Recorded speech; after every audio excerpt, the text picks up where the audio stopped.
Sebenarnya apa yang keluar dekat Pawagam tu, kau dah boleh tengok kat trailer. Trailer dia memang the whole story memang kat dalam trailer. So bagi aku macam okay, tak adalah benda baru pun. Aku tengok pun muka aku sekadar flat dia macam To me, Bloodshot is like Robocop 3.0. In terms of storyline, it's almost equivalent to Robocop and Groundhog Day. Bloodshot, Robocop 3.0, love it or hate it, up to you. Filem ni mengingatkan aku tentang dunia Adiwira zaman 2005, 2008, before MCU. You know, those kind of movies macam Ghost Rider, Punisher, Elektra, those kind of like not faithful to the source material. Tapi kita buat je, kita bow je semata-mata supaya kita boleh dapat berapa juta di box office. Let's not go back to those dark ages.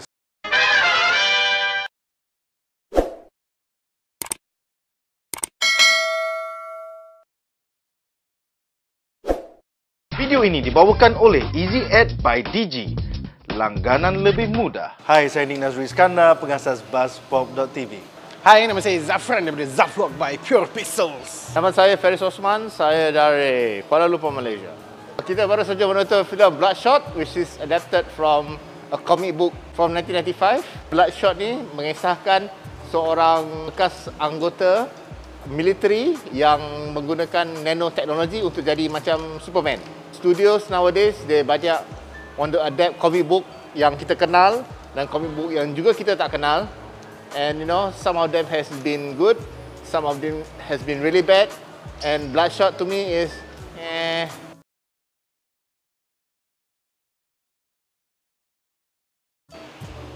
Tak ada apa-apa kot yang aku enjoy tentang filem ni. Filem ni mengingatkan aku tentang dunia Adiwira zaman 2005, 2008, before MCU. You know, those kind of movies macam Ghost Rider, Punisher, Elektra, those kind of like not faithful to the source material.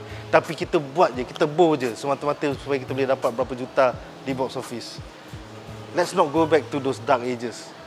Sebenarnya apa yang keluar dekat Pawagam tu, kau dah boleh tengok kat trailer. Trailer dia memang the whole story memang kat dalam trailer.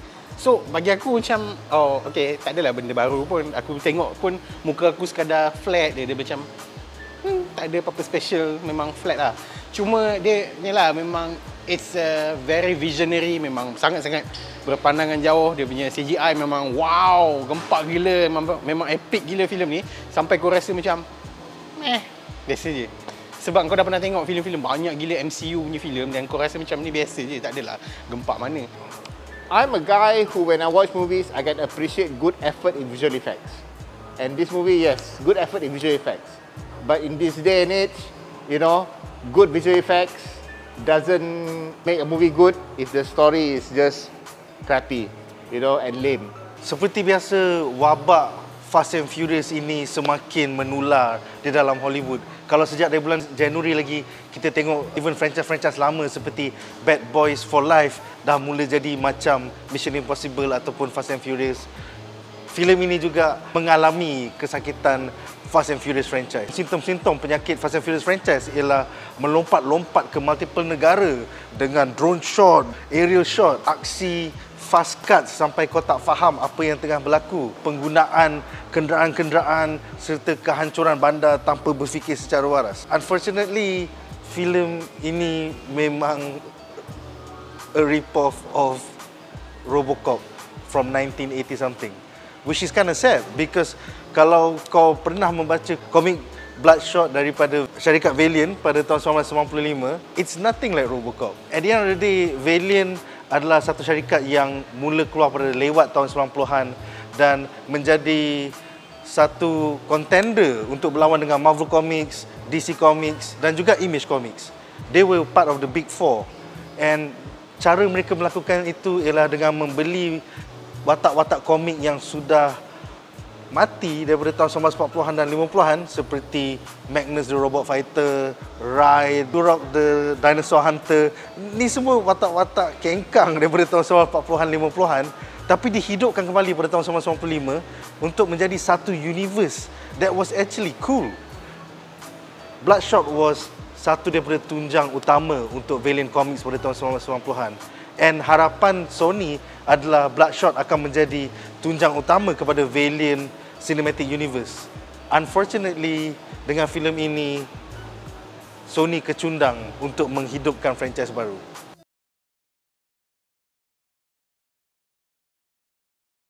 I see these movies as a desperation by Sony Studios to make a new franchise since they already kind of lost the Spider-Man franchise.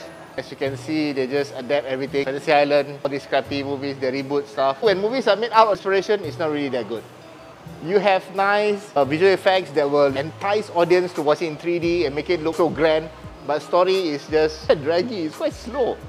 This film feels so much like it has a producer's cut to it. Masalah utama pada pendapat saya kepada adaptasi ini ialah mereka lupa untuk membina satu universe, you have to get the first one right. Just like how Jon Favreau got Iron Man right all the way 12 tahun dulu. Ataupun just like how Zack Snyder blew everybody's mind with Man of Steel. Either kau suka ataupun kau tak suka, that's a personal choice. The problem ialah penulis skrip Jeff Wadlow.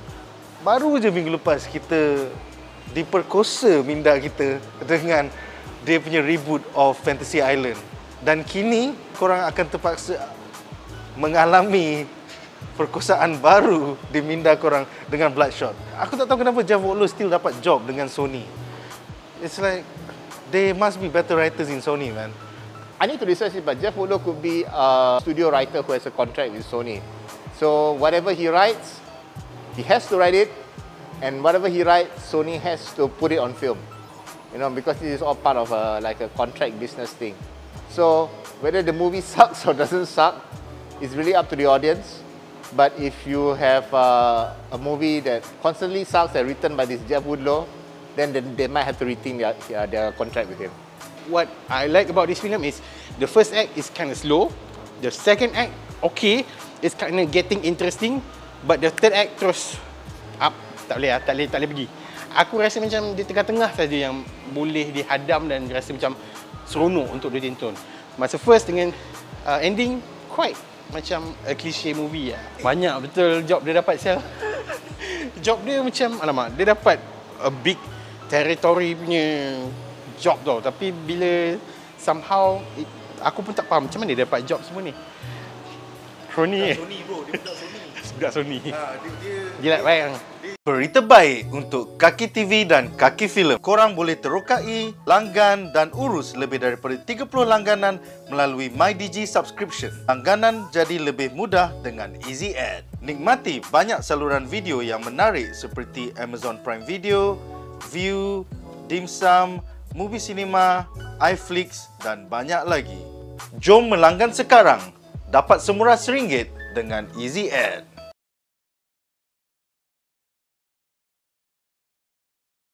Trend terbaru di Hollywood untuk mengambil VFX artis menjadi pengarah mungkin adalah satu trend yang tidak begitu memberangsangkan. Earlier last week, aku menonton filem Guns Akimbo oleh Jason Liu Howden, juga seorang VFX artis yang baru memfilmkan filem keduanya.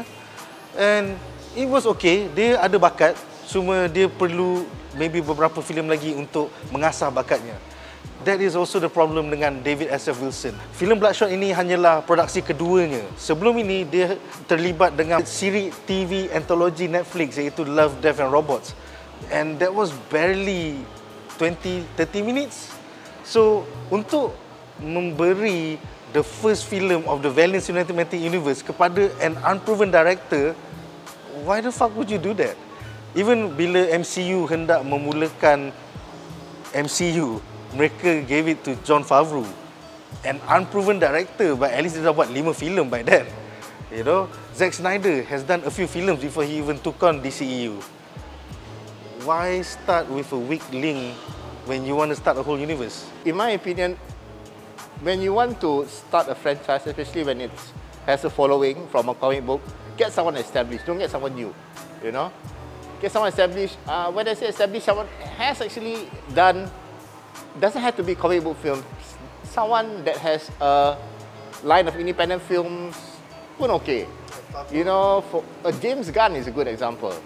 James Gunn is a good example. He did a small quality, low budget films, but when he did Guardians of the Galaxy, he knows what to do. You know, so it's a reasonable effort. There's too much close-up shot. Dia macam, aku dah tunggu juga bila dia nak. Aku suka scene macam dalam filem John Wick di mana dia banyak fighting yang kau boleh tengok daripada wide shot tau. Kau boleh nampak setiap pergerakan John Wick tu, kau boleh nampak setiap peluru tu kena kat mana. Tapi dalam filem ni tak banyak. Benda tu dia terlalu cepat dan kau tak nampak macam mana orang ni mati, macam mana orang ni kena tembak semua. Kau tak nampak, memang terlalu close up. Benda tu tiba-tiba jadi, so macam dia terlalu banyak sangat close up shot sampai kau tak nampak di manakah benda itu berlaku. Mungkin dia nak fokuskan kepada ekspresi muka, tapi I mean this is an action movie. We supposed to see all of the action thing that happening in the movie. Adakah mungkin pasal David S.F. Wilson ni first time director? Ya, aku rasa sebab director dia kot. Sebab ni adalah kali kedua dia mengarah daripada Love, Death Robots daripada Netflix first time. Ni adalah second time dia buat a feature film, and I was like, okay. Dia bukannya teruk, dia bukan filem sampah yang tak boleh ditonton. Korang boleh tonton, tapi kau tak boleh nak expect something yang wow factor. Dia tak ada wow factor. Bagi aku biasa je. Dia punya jalan cerita pun klise. Benda tu ulang benda macam Robocop, especially Robocop lah, memang obvious gila. Tapi bila aku cakap Robocop, itu bukan spoiler sebab benda tu pun dalam trailer pun memang kau dah boleh tengok dah jalan cerita dia macam mana kan. So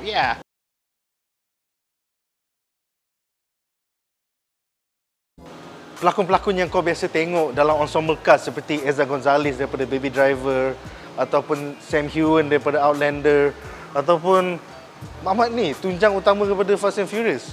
Diorang macam tak cukup chemistry ataupun they're not working together in this one. A lot of the scenes rasa macam exposition.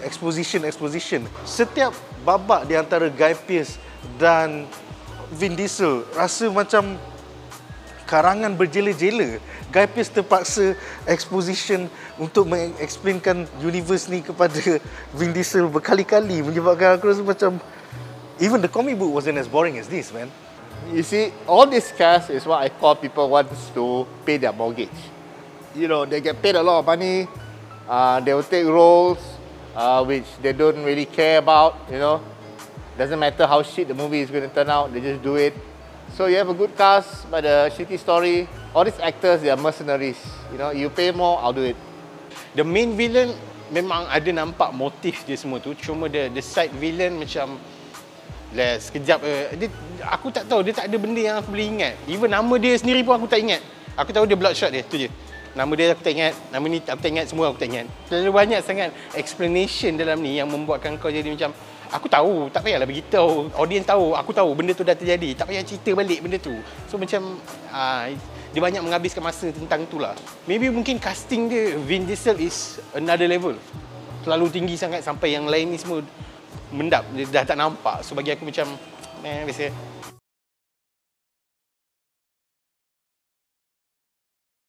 Okay, aku ambil daripada perspektif audience biasalah sebab aku tak nak ambil benda ni serius sangat. Kalau kau datang sekadar nak enjoy, kau mungkin akan enjoy, tapi kalau kau rasa macam it is an epic film, no, tak, biasa je. Rating aku 3/5. Saya bagi filem ini 2/5 bintang. Bloodshot gets 2 out of 5 for me. Sekiranya anda enjoy menonton video ini, jangan lupa untuk like, share dan subscribe kepada Buzzpop TV untuk lebih banyak video-video yang berkaitan dengan pop culture daripada komik, TV, filem, mainan dan juga banyak lagi. Majulah fandom untuk negara.